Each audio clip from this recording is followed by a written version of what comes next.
I'm Martin Tyler, and you're listening to Harry Symeou.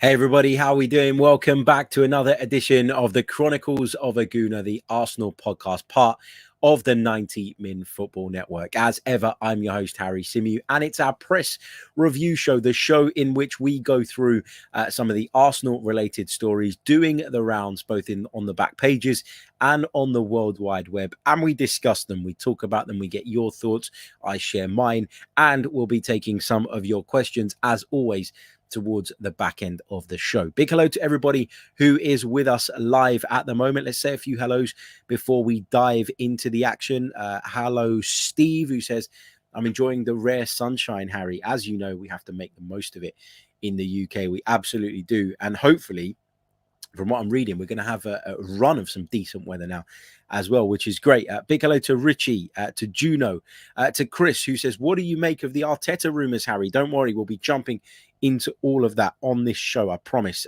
Big hello to John, to X64, to Tony, who joins us from Australia. It's 6 p.m. in Perth, Australia. He says he's glad to be here. We're glad to have you here, mate, as well. Big hello to Tebow, to Tony, to JW, who says, morning, how's you and yours? Morning, all good, mate. Thank you very, very much. Tebow goes on to say, Harry getting his sneezes out before kicking off, I guess. Mate, if I tell you that the last few days for hay fever sufferers here in the UK has been hell, that is no understatement. And I get prescribed with tablets to deal with it, right? Because it impacts me work-wise. And even they are not doing anything at the moment. They're just not having the desired effect, the desired impact. And yesterday I was getting absolutely moaned at and complained at about the state of my front lawn, that it had grown too high and it needs to be cut down. It was so high, to be fair, and I've been so busy over the last few months that I let it get completely out of hand, that my strimmer couldn't handle it. And luckily, one of my lovely neighbors who spotted me like fighting with it from the window and had one of those big industrial ones came over and gave me a hand. 5 minutes, 10 minutes, it was done. So if you've got the right tools, you can get pretty much anything done. So a big thanks to him. I thought I'd shout him out on the podcast for coming out there and helping me and saving me. But that killed me hay fever wise. Imagine grass up to here, cutting through it, chopping through it, raking through it to get all the big bits out. Oh, it was an absolute nightmare, and it set me back a little bit yesterday. And I ended up doing a show with Tom on the Gooner Talk TV. And we did that. But by the time that finished, I was sneezing so much, I thought I'm not going to bother with a podcast today, because I'll just be hitting the mute button every 2 seconds. And what kind of show would that make?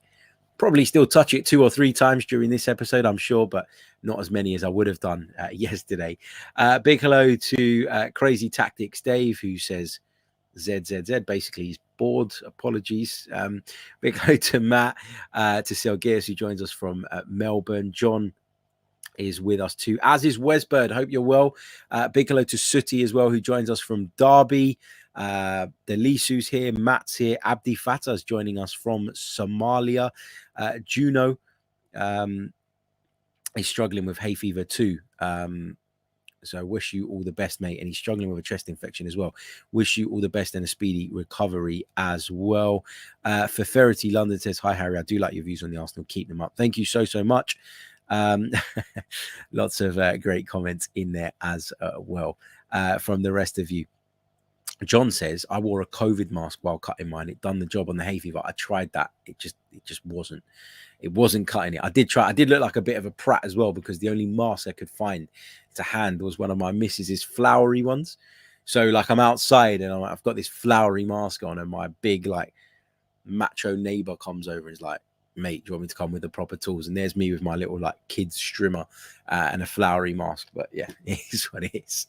Anyway, let's get into the Arsenal stuff, because there is lots and lots and lots to discuss. Lots of rumours, lots of reports doing the rounds over the last couple of days since we last recorded an episode. So we've got plenty to mull over. And let's start off with that report that came out from the Daily Mail, which claims that Mikel Arteta is angry with the Arsenal hierarchy based on their indecision in the summer transfer markets thus far. It says that they've been dragging their heels and with their insistence that every deal is signed off by the American owners, there are now fears that the club could miss out on Gabriel Jesus, who we believe to be the primary striking target. Now, first of all, when you see headlines like this, as we discussed with Tom yesterday, it's so important to actually read the content first before you jump to any conclusions. Because really, when you read this, there isn't an awful lot in this that suggests that this is genuine, that this is something that is a real problem, or that there's any kind of credible source giving us this information. Now, would Arsenal like to get their business done very early on? Yeah, every club wants that. Every club wants to go into the transfer market in the summer when the window opens. Bang, there you go. Go and bring in your players, get it done, have them throughout pre-season, be settled, kill the speculation around your team going into the new season, and be in a great position from which to compete. But we all know that that's not the reality. We all know that transfer windows have a certain nature. We know that business tends to be done towards the back end of windows in a lot of cases. And we all know that as other transfers happen in the football world, sometimes opportunities can present themselves that you wouldn't have even considered prior to going into the window, but that you may now feel at that point represent a good option. And so to think that Arsenal were going to get all their deals done, 2 days after the transfer window actually opened, was completely unrealistic. Now, for people to kind of come up with headlines and stuff that Arsenal are dragging their heels, now you can say that over the years we have been a little bit slow in completing deals in comparison to other sides. Is that actually the case, or do we just feel that way because there are so many links, there is so much speculation, and it's our club, so we're emotionally invested? I don't know. I don't know what it is. I think that there's a bit of both probably at play here. But I'm not panicking on June 12th about Arsenal's transfer business. I'm really not. And that's not me blindly defending the club, as some people will put it. That's not me trying desperately to avoid any criticism towards the hierarchy or towards Mikel Arteta or towards Edu specifically. No, it's none of that. I just genuinely am not worried, stressed, or concerned that we haven't done the business yet on June 12th. I never expected us to have done any business by now. I think that there will be talks ongoing regarding a number of targets, and I'm hopeful that we can get some of those deals over the line between now and the start of the season. But did I think that, it was all going to be done by now? No. Do I think that Mikel Arteta thought it was all going to be done now, and therefore that he is genuinely angry and frustrated, as this article suggests? No, I don't. I think Mikel Arteta is pragmatic enough, realistic enough, and understanding enough of what goes on in the modern game and what constitutes a transfer actually taking place. I beg your pardon. I think when you think about all of that, I think actually when you try and piece this story together and you read through it and you think about all the parts to it, I think actually it's probably not true that Mikel Arteta at this stage in the window is like massively angry, massively frustrated. I mean, if you had reported this a month into the window, maybe I'd think more of it. But I genuinely don't think that Mikel Arteta, who's been on holiday, by the way, is stressing about it at this moment in time. He and Edu have made it clear that they have already sat down. They've already proposed their plans. You'd assume that they've already got sign off for them. And if so, then what's there to stress about at this point? So, look, I'm not going to say that, Mikel Arteta is definitely categorically 100% happy with the business that's being done. I'm not going to say that there isn't any friction there, that there isn't any frustration there, because I'd be saying it from a place of just pure speculation. I don't know that. But I also don't know that Mikel Arteta is pacing up and down his living room at the moment on the phone to Mr. Kroenke to get the sign off on a £50 million deal, and our American owner is dodging the phone call. Like, we don't know that to be true either. So let's not get sucked in either way on this. Let's look at the report. Let's actually process the report, because I think that's so important. When you read half of these stories, you'll find actually that there is very, very little substance to them. The headline might be sensationalist, and the headline certainly makes you want to click on it and makes you want to investigate further. But when you do that, when you take that next step, there isn't an awful lot of new information in this article, or any information that suggests that what they're claiming is actually true. So let's take a bit of a chill pill on this one. That's what I would say. As I said, if this was a month into the window, 2 months into the window, if we were entering into July and very little had been done and it seemed that there was very little movement on some of those primary targets that have supposedly been identified, then I would sit here and I would say, okay, a little bit concerning now. Let's worry about it now. But I'm not going to get caught up in this at this stage in the summer transfer window. It is way, way, way too early.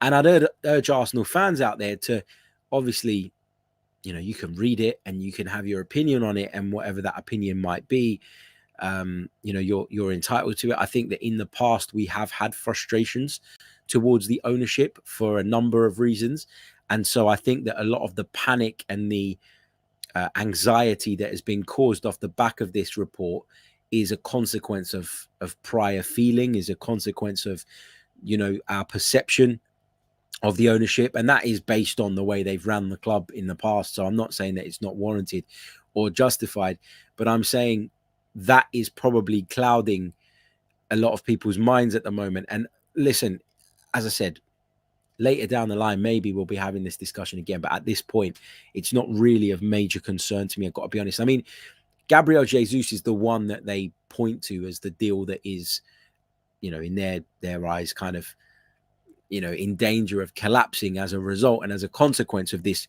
dragging of the heels. But Gabriel Jesus only came back off of international duty on what, Tuesday, Wednesday? Like, it's not like there's been a massive amount of time, you know, between him coming back from international duty, Arteta coming back from his holidays, the rest of the negotiation team and the people that would be involved in making this happen. They've not been hanging around for a while now, and nothing's moving.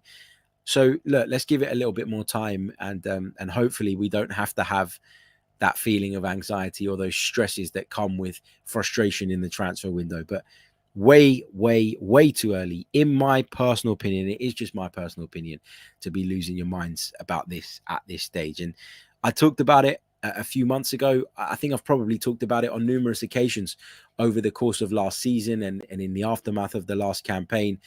I do feel like there is a bit of an agenda towards Arsenal. I do feel that big publications, big media outlets understand the size of this fan base, understand the size of this club, and as a consequence of that, will do whatever they can to try and drive clicks, to try and drive traffic, and to try and stir up the kind of emotions that make Arsenal a top trending search topic. And that feels very much like what this kind of, you know, what this kind of move is. So yeah, it is what it is. Let's get some of your thoughts on this Mikel Arteta story as well. What else have we got? Mafia Boss says, meaningful and well-managed teams set targets in advance and attain them when necessary. Completely agree that there should have been players identified. But I'll go back to that point I made earlier on. Sometimes in a transfer window, opportunities will present themselves as a result of like a domino effect, giving you the opportunity to sign players that maybe you never thought would ever be available. So that's part and parcel of a transfer window. But also as well, yeah, you can set your targets and you can say that we attain them when necessary, but it's not just in Arsenal's hands. Okay, it isn't. And that's the point that I feel is constantly missed. You know, for Arsenal to sign, for example, going back to the example of Gabriel Jesus, Manchester City have to play ball.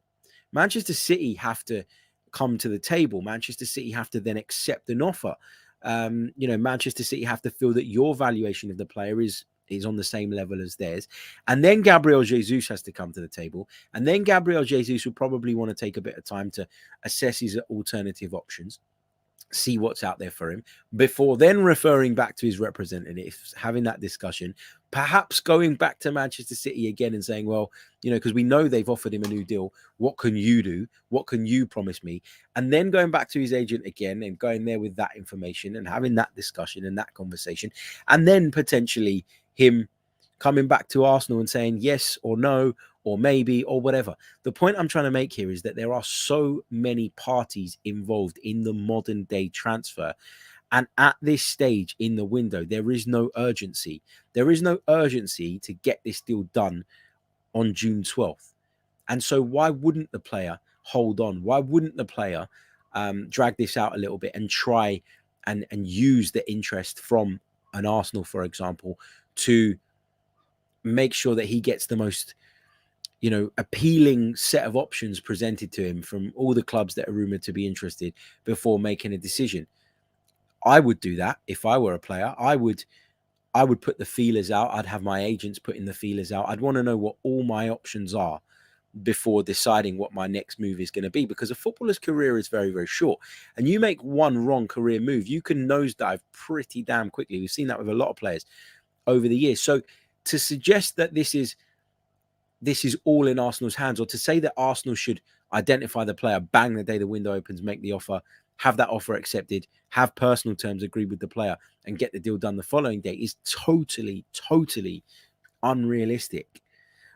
Matt says, I think the disappointing end to the season and the fact that we were so close to the Champions League is making fans more desperate than usual for early signings. And I'm one of those fans. I understand that, mate. I do. I really do. I'd rather we made early signings. I'd rather we went on our preseason tour with all of the players that are going to be part of the group and part of the squad moving forward involved. You want them to be an integral part. You want them to get to know their teammates. You want them to be embedded into the setup and into everything as early as possible. But I also have lived through, worked through, covered enough transfer windows now to know that it isn't always cut and dry like that, and it isn't always plain and simple. So that's why I'm remaining calm at this point. Now, if we're talking, a week before the season, 2 weeks before the season, 3 weeks before the season, and there's still no significant movement, and we're still struggling to get some of these deals over the line as is being reported, then yeah, I'll feel the same. But I just can't feel that way now because I think it's too early. What else have we got? Just trying to pick out some fair comments here. Vladimir says, why are we crazy about Jesus? He's a Brazilian in Nketiah. Best fit by far for Arsenal is Richarlison. I respectfully disagree on that, mate. I think he's proven himself to be at a much higher level than Eddie Nketiah, who has potential and hopefully goes on to fulfill that someday, but for me isn't there just yet. Vezan says, mentally weakest club in the world from head to bottom. Again, what is that based on, mate? It feels like a throwaway comment to me. What is that based on? Paul James says, Harry, we only have history to go by. We always seem last to the party and always end up with the leftovers. Not good enough for a club like Arsenal. I agree. In the past, that's been a problem. Henry Gooner says, yeah, but Harry, I know a bloke who works on a building site whose nan is a tea lady over the Arsenal, and she said it's true, mate. Yeah, that feels like the kind of stuff you get during the transfer window, doesn't it? I mean, the amount of mates I've got, right, who go, yeah, I was told by someone linked to the club. I was told by a source. No, you fucking wasn't. No, you wasn't. It's absolute nonsense. You got a mate who pretends he's in the loop, who pretends that he knows. The club are so specific with regards to who they leak information out to. I know that for a fact. They don't just, the people that work in the armory, putting the printing on the back of their shirts don't know what Arsenal's transfer plans are. And it's so true, Henry. There are so many people out there that feel this burning desire during the transfer window to go, yep, I know someone who knows someone who knows someone, and this is definitely true. And it's just all nonsense. So yeah, please do not get sucked into that. Happy Jack says, morning Gooners and morning Harry. Odd listening in on YouTube today. Usually leave it to the podcast at work. Well, good to have you with us on the live show, mate. What else have we got? No chof, there's my good friend Stel over there says, take down that blue scarf. I will absolutely not, mate. Anorthosi all the way. Or money I can get in the bin as far as I'm concerned. No, I'm just kidding. Listen, I'm not a big fan of any of the Cypriot teams. My relatives and family over in Cyprus tend to support Anorthosi. The majority do anyway. And as a result of that, I kind of lean that way. But when they're in Europe, for example, unlike when I'm watching English teams, I want all the Cypriot teams to do as well as possible. And I look forward to catching up with you, mate, on the show very, very soon. 33-5er says, good morning from the US, Harry. Arsenal do worry me based on their history. Yeah, and listen, I understand that, man. But, just because history is a problem, it doesn't mean that you'll never get beyond that. Like, I think actually I was quite worried about last summer's window, and I actually thought that Arsenal did a really, really good job in terms of being quite decisive in the players that they wanted, acting pretty well, not swiftly, because as I say, it's not always in their hands, but acting as swiftly as they possibly could. And in some cases, for example, in the Ben White deal, actually recognizing that, you know what, we couldn't get him for the price we wanted, but we do want him. So we'll break the bank and we'll go that little bit extra. I think we can all agree at the time, £50 million was a little bit excessive. But that showed to me Arsenal, if they do have their heart set on a player, would actually be quite open to stretching to beyond that limit, if or what we think is the limit, if necessary, to do that deal. So, yeah, I mean, recent history is a bit better, but as I keep saying, a transfer is not solely down, to the is not solely down to just the buying club. It doesn't work like that. Harvey says people are way too impatient in society nowadays. Everything needs to be done fast, and that involves most things in life. Yeah, I agree with you. So EFM says, can we say that we know a guy linked to the club who said, as we know you? No, I'm not. I've never, and I never will claim to be one of those ITKs. If I one day get in a position where I am, great, but I'm not today. And I don't ever pretend to be. As I've said to you guys before, I think I've had one or two pieces of information ever, and that was it. And I'm not. I don't want to be one of those guys. That's not what I do. That's not what the podcast is based on. The podcast is based on discussing and breaking down stories and talking about what's happened in matches, as opposed to trying to be the first to break news. I think if you get sucked into that and you're actually not connected, you can actually make yourself look like a bit of an idiot. And I don't think that people come here for that type of content. Like, if we get it, great, but it's not something that I would sit here and say I do, and I would never want to lead people down that path, for sure. Okay, look, so that's the Arteta stuff. So according to the Daily Mail, Arsenal boss angry at the club's hierarchy based on their indecision and the fact that they're dragging their heels because of their insistence on every deal being signed off by the American ownership. Again, take it with a pinch of salt at this stage in the window. Right, let's talk about some of the players that we're being linked with, and let's talk first up about Leeds United's Raphinha.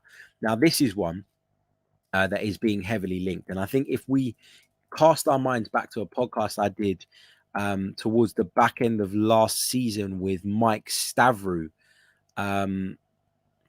It was with Mike, wasn't it? Where we sat there and we tried to break down the players that we'd like to see come in. Raphinha was actually on my wish list. So I'm quite happy to see that there is an interest and that there is a link here. So where has this story come from? Well, Sam Dean initially broke the story, and Charles Watts has reported it for goal as well. Now, when Charles says something, it normally has some credence to it. So fair play to Charles for jumping on and backing up Sam Dean's original story. Credit to Sam as well for the scoop. But it does specifically say that there is no, or there has been no formal contact over the signing of Raphinha at this point, but there is an interest. So again, make of that what you will. Myself and Tom on TGT yesterday were talking about this, about how maybe at times, and I'm not saying this, with regards to these particular journalists that are behind this report, but I do think that there is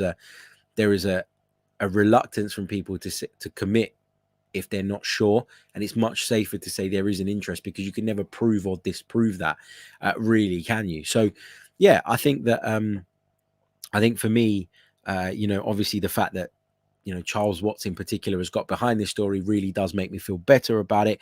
Would I welcome Raphinha? Yeah, I absolutely would, because I think that we need a wide forward, a winger who can come in and almost take some of the pressure off of Bukayo Saka for a little bit. I mean, at this moment in time, Saka is tasked with playing every single week, man, from the right-hand side. And there have been times where he looked burnt out, not at his best.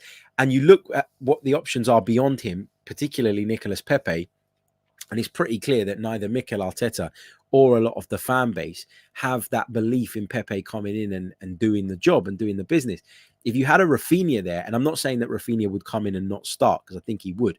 I think he would play on one of the two flanks. Now, how Mikel would decide to use them remains to be seen. And obviously with European football, again, there is more game time available and there's going to be a lot more squad rotation. But I just think this is a guy that has the ability to come in and make the difference in matches. We're talking about somebody who scored 11 Premier League goals and contributed 3 assists in a really, a struggling Leeds side. That's what it was ultimately. His contract at Ellen Road doesn't expire until June 2024. So there's no massive issue with that, from Leeds' perspective. But it's pretty clear that the player wants to move on, and it's pretty clear that he'll be pushing for a move. And Arsenal could potentially, as could a number of other clubs, hopefully use that to their advantage. But he's a signing I'd really, really welcome. And another reason why I think that this has quite a bit of credence to it is that obviously when the player started out his career, making that move when he really came into the spotlight from Sporting Lisbon in 2019 to join Rennes in France, Arsenal were linked with him during those days. Arsenal were linked with Raphinha, from back then. So I don't feel like this is something that's come completely out of the blue. Like, I feel like he's somebody that the club's hierarchy have been keeping on their eyes on and keeping tabs on for a little while. And he would add to that Brazilian contingent that is forming at Arsenal Football Club at the moment. I mean, you look at the back, you've got Gabriel, you've got Gabriel Martinelli, Edu is there. If Gabriel Jesus comes in the door as well, it feels like it would be a very Arsenal signing at the moment. And the question for me would be around the price, because we've heard that Leeds will not accept anything less than £60 million. I think that is a little bit excessive for Raphinha in today's market. Now, I think that you're probably looking at something around 40 to 50 million as being fair. But again, just like when we were referencing the Ben White story earlier on, if you want to get that deal done, sometimes you have to stretch beyond what you initially set out to pay. That's just the nature of the game. And again, it comes back to that point I keep making, that transfers are not solely based on the buying club. There are others who have a big say, and others who have the potential to stop deals, to make deals happen, to be deal breakers. There's so much, to consider here. But I'd welcome the idea of Raphinha coming on. But as I say, and Matt clearly agrees in the comments, £60 million feels a little bit too much for me. What's another interesting point on Raphinha is, as brilliantly raised by Zeus, is that he's a creative player. He's got a really good passing range, and he could potentially play the Odegaard role as well. And I wonder if Mikel Arteta will be considering that, and if that's why he is somebody that the club are rumoured to be looking at, because of his ability to play not just from the right but from the left too, but also in a slightly more infield position where he can carry the ball towards the box. He's got a great shot on him. He's got a lot of ability, a lot of qualities, and as I say, if the price is right, this is one I'd fully get behind. Vladimir says that Raphinha's attitude is not what Arteta wants. Look, I'm a massive fan of Mikel Arteta, and I like what he's done, and I like the fact that he's put his foot down on a lot of things, and he's basically taken no nonsense from players, no matter how big they are, no matter how much star quality they have. He's not accepting that kind of bullshit, and I think that was really, really necessary when he first came in. I think it was necessary to almost cleanse the dressing room and start again, making sure that those types of players were not there to continue corrupting that culture, if you like. But what I would say is, when you get to a higher level, when you get to the point where you want to be competing at European and English football's top table, there comes a point where talent needs to be put first. And if Mikel Arteta is going to evolve and develop as a manager and get better, he has to learn to deal with that as well. He has to find a middle ground. He has to find a balance between being this authoritarian, who cracks the whip, who makes sure that everybody is in line. I get all of that. And I think that was the first stage of the build. And it was a very, very necessary thing that we had to go through in order to put us on a solid foundation from which we could grow. But there will come a point where Mikel Arteta, in the way that Arsene Wenger was able to do, will have to go, hold on a minute. Maybe he doesn't tick every single box in his attitude, but I have to learn to be able to manage that attitude and manage this person, if I can, or if I'm going to get the most out of him and therefore get the most out of my team. So that's part and parcel of elite level management. And if Mikel Arteta wants to get to that point in his managerial career, at some point the ground has to shift a little bit, and he has to be willing and open to doing that. Okay, so that's the Raphinha stuff being linked with a move to Arsenal. Make it clear, though, that according to the reports, there are no official talks currently underway. This is just an interest that Arsenal are said to have in the Brazilian winger. Raphinha, currently at Leeds, at 25 years old.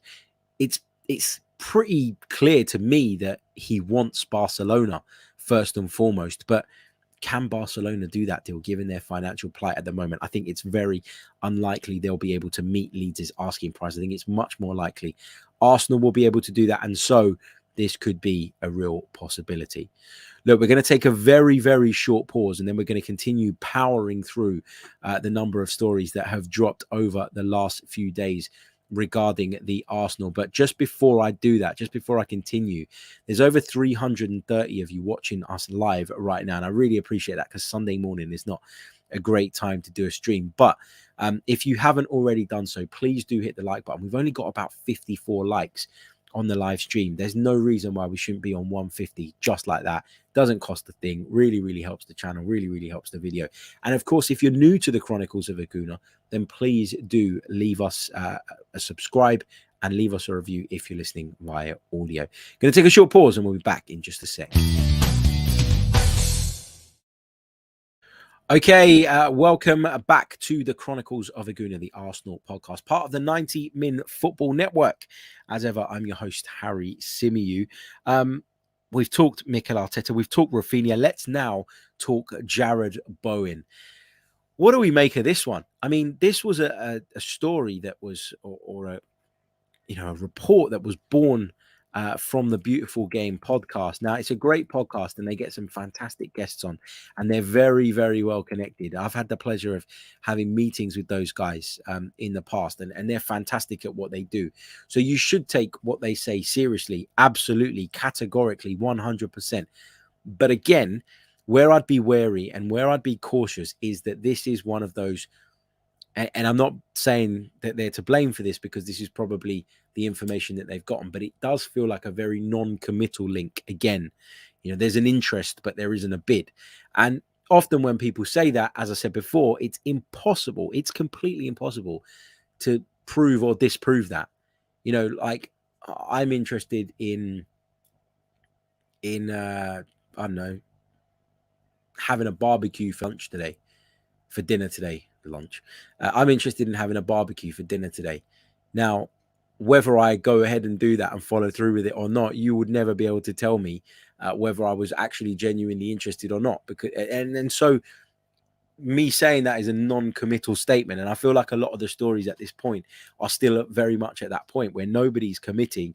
To say there's an interest can never be proven or disproven. So it's kind of, and again, that might be the information they have, and I'm not for a second questioning their integrity or anything like that. And this goes for any reporters, journalists, podcasts that I talk about.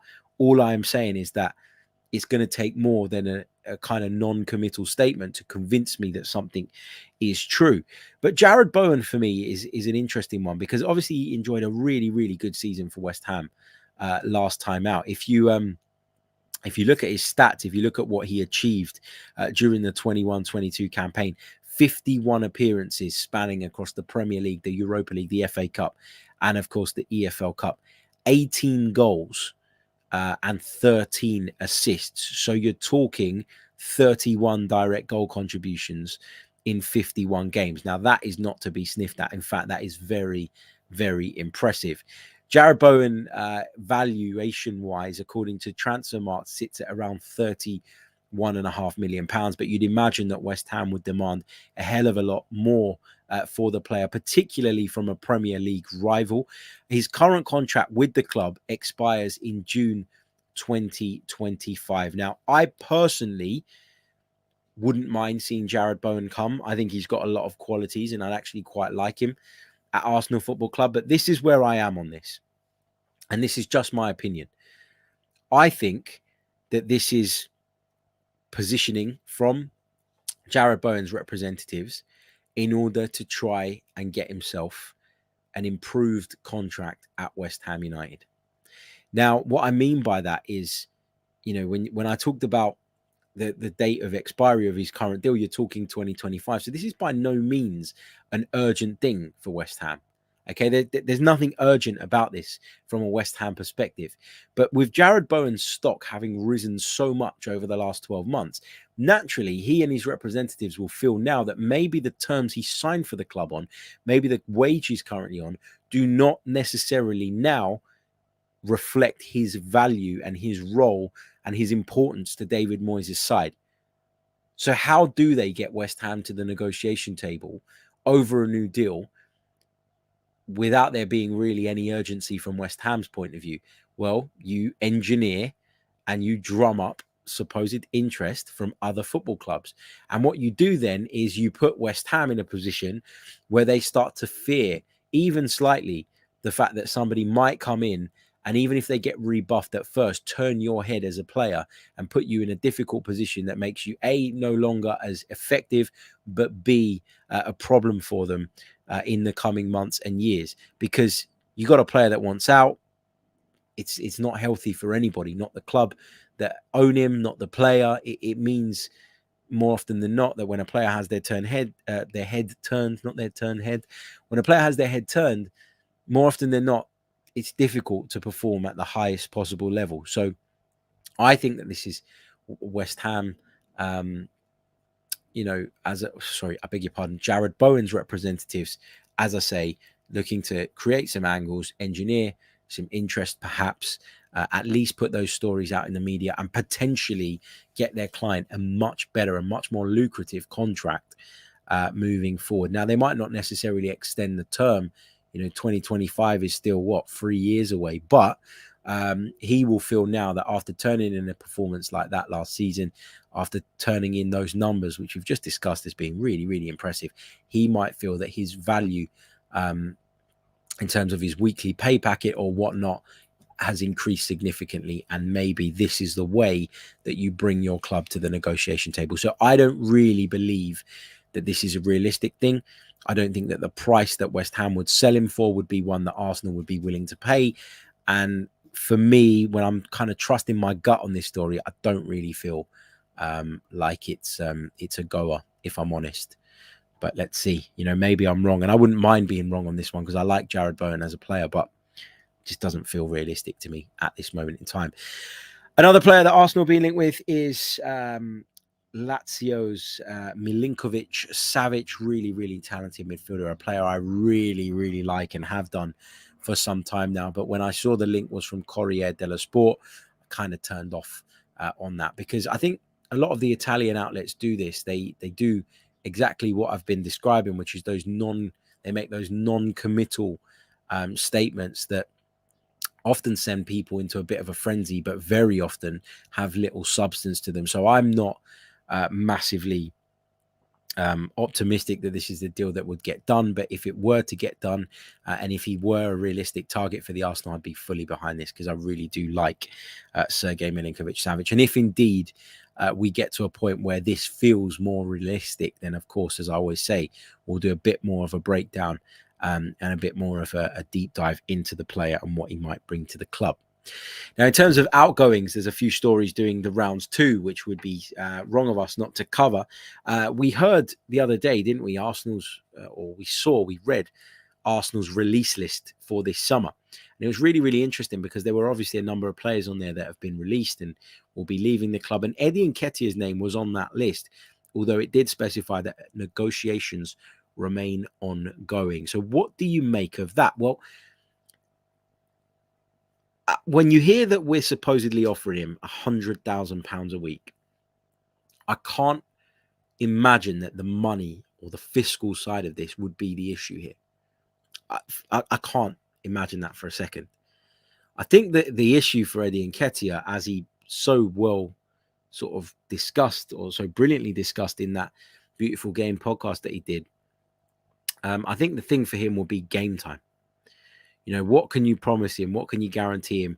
What can you give him? Is just the Europa League group games, for example, and the cup games enough for Eddie Nketiah at this point in his career? Or does he feel like, perhaps more importantly than any lucrative contract, it's about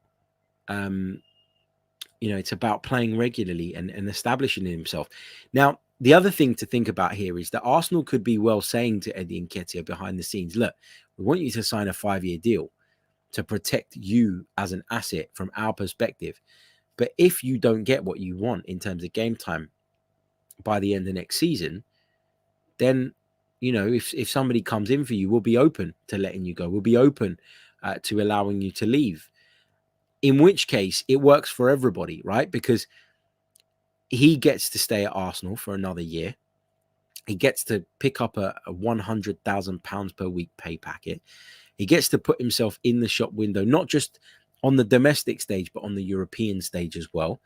And if in a year's time it doesn't work, as long as he believes and trusts in Arsenal to fulfill that end of the bargain, we could be in a situation where Arsenal get a significant or reasonably good transfer fee for him. He gets a move elsewhere and everybody wins. But the other side to that is that as a free agent, particularly nowadays, Eddie Nketiah is in a position where he can pick up a really, really substantial signing on fee. So would he feel like the signing on fee would almost counter and almost compensate for what he might lose in wages by going to a smaller club, if you like? And by that same token, he gets the game time that he wants, and then maybe that's the better option. It's really, really interesting, this one. But it's interesting that Arsenal keep talking about the negotiations, because I think if they didn't have any indication that he was staying, they probably wouldn't have, been so specific around that. They probably wouldn't keep talking about it. Mikel Arteta probably wouldn't keep talking about it. So it's really, really interesting. There's a part of me that thinks that the fact that it is all so public suggests that there is a really good chance and strong potential of Eddie Nketiah staying on, but that there are some details that need ironing out still. So yeah, that's where I am on that one. Okay, let's move on. Let's talk Ainsley Maitland-Niles, who is being heavily linked with a move now to Nottingham Forest. The Premier League new boys will be looking to bolster their squad and their options as they bid to survive in the Premier League. They've not been in the top flight for an awful long time. Ainsley Maitland-Niles feels like a good signing for them, but it just goes to show, doesn't it? When I was talking about Ainsley Maitland-Niles months ago as a player that, for me, isn't in that bracket that some Arsenal fans wanted to put him in, wasn't an indispensable member of the squad. He went out on loan to West Brom last season. He did okay there. Obviously, in the struggling team, I didn't really put too much of his performances solely down to him. I thought you had to take in that factor and that point. I then talked about him at Roma on numerous occasions where he failed to make any impact. And now we're talking about him potentially joining a newly promoted club, which kind of tells you, doesn't it, that we were right not to, put all our eggs in the Ainsley Maitland-Niles basket. Maybe we shouldn't have let him go at the time we did because of the issues and the struggles that we had within the group with regards to availability. But this is not a guy, particularly if he insists on playing in centre midfield, that I think is going to go any higher than a club like Arsenal. So if I were him, I would have valued my place at Arsenal. I would have valued the fact that the manager trusts me to offer cover in a number of positions, and I would have got on with it. But clearly that wasn't what Ainsley wanted. And now he's in a position where his future at Arsenal looks pretty much non-existent, and he may well have to downgrade in terms of the club. And I don't mean that disrespectfully to Norwich, but I think, a lot of people will look at Norwich and make them one of the favourites to go straight back down. So I think on that basis, this is a step down for him. And it just goes to show, where he's actually at in the eyes of not just us, but the wider footballing world as well. The other player I just wanted to quickly touch on with regards to outgoings is Bernd Leno, who was linked yesterday by David Ornstein, a very reliable source when it comes to all things Arsenal. He's been linked with a move to Fulham. Fulham are said to be interested in bringing the German there. Now, it would mean that he doesn't have to uproot, that he doesn't have to move, London-based club, all of that jazz. Fulham have shown themselves to be quite good payers, etc., etc. But will Bernd Leno feel he's above that? I mean, if I were Bernd Leno, I probably would, if I'm being completely honest. But yeah, that's where I am on that. I mean, I'd be surprised if Bernardo went there. It would suggest to me that there aren't as many options as on the table as maybe I thought he'd have. Norwegian Gooner says Nottingham Forest, not Norwich. Sorry if I said Norwich. I was talking about Nottingham Forest. Both probably doomed for relegation anyway, so at least they're relatable. Mikey says, Harry, my headphones are picking up the crows outside your studio. I do apologize. And normally when I go live, I go and I close the door that leads out into the garden, but I didn't this time, and it is a bit warm today as well. So yeah, sorry about that. They were certainly going at it outside, weren't they?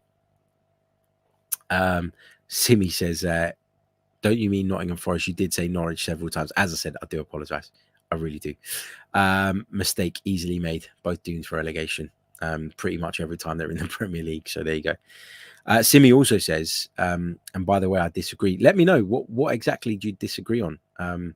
Always good to hear from you guys and hear your views and opinions. Right, let's take a few of your questions then. Between now and the end of the show, let's do another 10 minutes or so. Yeah, let's see what you guys have to say. While you get those in, I am going to remind you, if you haven't done so already, please do hit the like button. I wanted us to get to 150 likes. That was the target I set last time.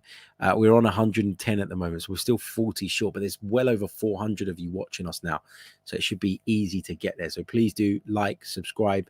You know the drill by now. If you're listening on audio, leave us a review too. Sam Tressida says, Harry, is Nuno going out on loan?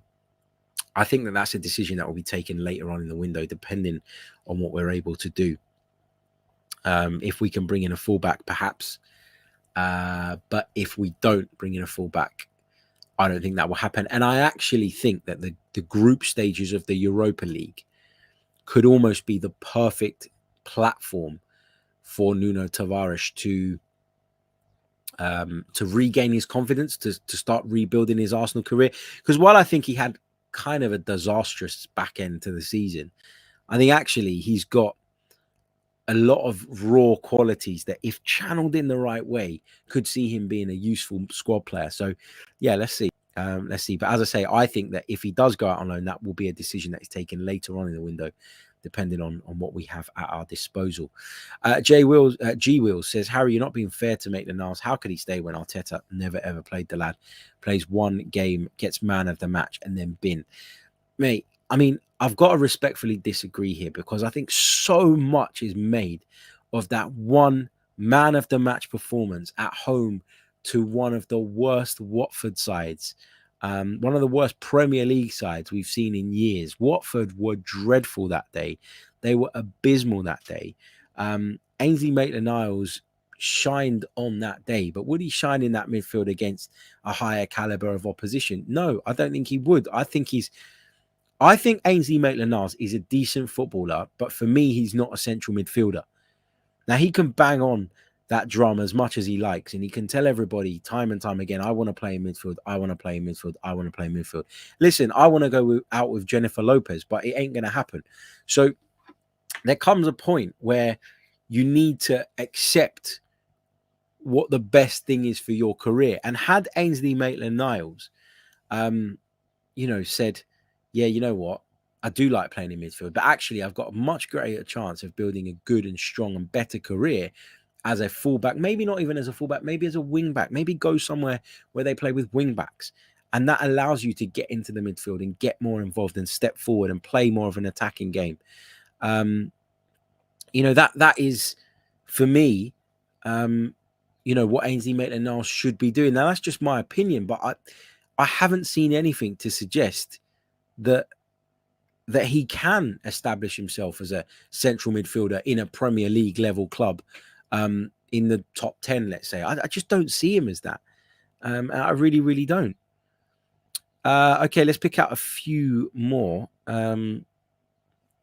Obradek says, Harry, how do you respond to people who say Arsenal's youth project is an excuse in case of a failure?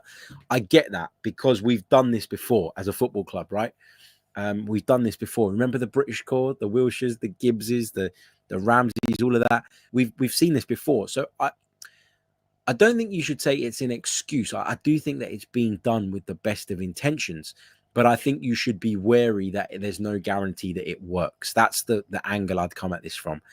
You know, with a youth project, you're basing it on what you believe people have the potential to become and what you believe their potential will allow them to reach, as opposed to fact, cold, hard fact. And so there will be people out there that will be a little bit reluctant to get carried away by it, to get sucked into it. And I completely agree with that.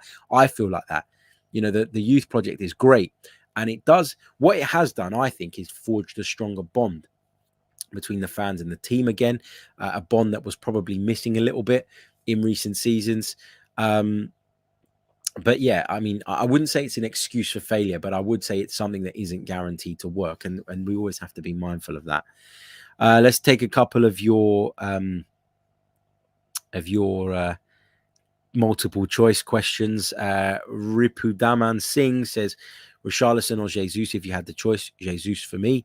That's the one I'd go with. Matt asks Raphinha or Bowen. I'd go with Raphinha on that one as well. Partly because I don't think Bowen is even a possibility at the moment. Amandeep says, this is JLo's agent. She would love to go out with Harry. Here we go. Confirmed. Russ says, Mrs. Symeou might not be happy if JLo turned up on your doorstep. I think even Mrs. Symeou would allow me that one privilege, because when I've mentioned it in passing as a bit of a joke and a bit of a laugh in the past, she always says, you've got no chance. And if JLo did turn up, I'd be so shocked that I'd probably just let you go out for dinner with her. Never going to happen. But if it did, I would hold her to that promise. I really, really would. What else have we got? Let's take a couple more. Here we go from Paul Godder. This is a statement more than a question. And I like this because it's so true. He says the thing with fans is they read about interesting players and take it as if a team have bid for the player, which is not the case all the time. Yeah, completely agree. As I keep saying, it's about being able to not identify, because it's not anything difficult, but it's about making sure that you read a story and you process it properly, and you make sure that you understand the actual content of the article or of the story, or whatever form of media is putting this story across. And be wary, as I keep saying, of these non-committal statements like, they like this player, they've got an interest in this player. Yeah, I've got an interest in a lot of things. It doesn't mean I'm going to get them. Do you know what I mean? And that's what you got to be mindful of. Look, I'm going to take one more question. Let me see what we've got here. There's a lot of Richarlison questions, so let me take a Richarlison question. Do you think that Richarlison will leave Everton, and why are Arsenal not going for him? Do I think Richarlison will leave Everton? I think Richarlison will only leave Everton if the price is right. I think he's one of those players that you look at and you think, you know, if under the right coach, in the right system, he could really go on and take his game to another level. But again, it's about taking a bit of a punt and a bit of a gamble. Now, the reason I am a little bit reluctant to say that he will definitely leave Everton is because Everton are not a club in desperate need of money. You know, they're very well backed financially. And I think that they will see allowing Richarlison to go, if that was the decision they took, as a bit of a negative statement. And they want to show ambition. You know, they came off the back of a really bad season. They just about survived relegation, which was well below where people expected them to be at the start of the campaign. So on that basis, they massively underachieved. I think allowing Richarlison to go, unless he makes a massive song and dance about it and kicks up a massive stink, is sending the wrong message to those Everton fans. And I think that after last season, Farhad Moshiri and co have got a lot of work to do to win back the trust of the Toffees fan base, because that season was, it was on the cusp of being a complete and utter disaster. So, yeah, I'm not 100% sure that he will leave. And as you say, why are Arsenal not going for him? I think he's still a player that is a bit of a gamble. Listen, I think every transfer is a gamble. I say that all the time. It's kind of my catchphrase during the summer transfer windows and the January ones too. But again, are you talking a bit like Raphinha? You know, are you talking about a price that is just way beyond what Arsenal value him at? In which case, is it realistic at this stage? I don't think there's enough credible evidence to suggest that he's right at the top of the list. We've heard it from a few journalists. Graham Bailey was on here from 90 Min the other day, and he said that based on his information, Richarlison is a player that Arsenal admire and that they have done for a long, long time. So I don't know about that one. I really don't at this point. But yeah, nice one to wrap up on. We're going to leave it there. Hope you've all enjoyed the stream. Thank you all so much for tuning in. I know Sunday mornings are not ideal premium streaming time, but it's great to see so many of you alongside us. More than 400 of you with us at the moment. So please do smash that like button. Let's try, you know what, let's set an ambitious target. Let's try and get to 200 likes by the time the outro plays. Doesn't cost you a thing. Really helps me, helps the channel. If you're new, make sure you're subscribed. Apologies to those whose questions I didn't get to today, but we will do more Q&A on the upcoming shows this week. So make sure you stay tuned. I'll catch you all very soon. Until next time, goodbye. I'm Martin Tyler, and you're listening to Harry Symeou.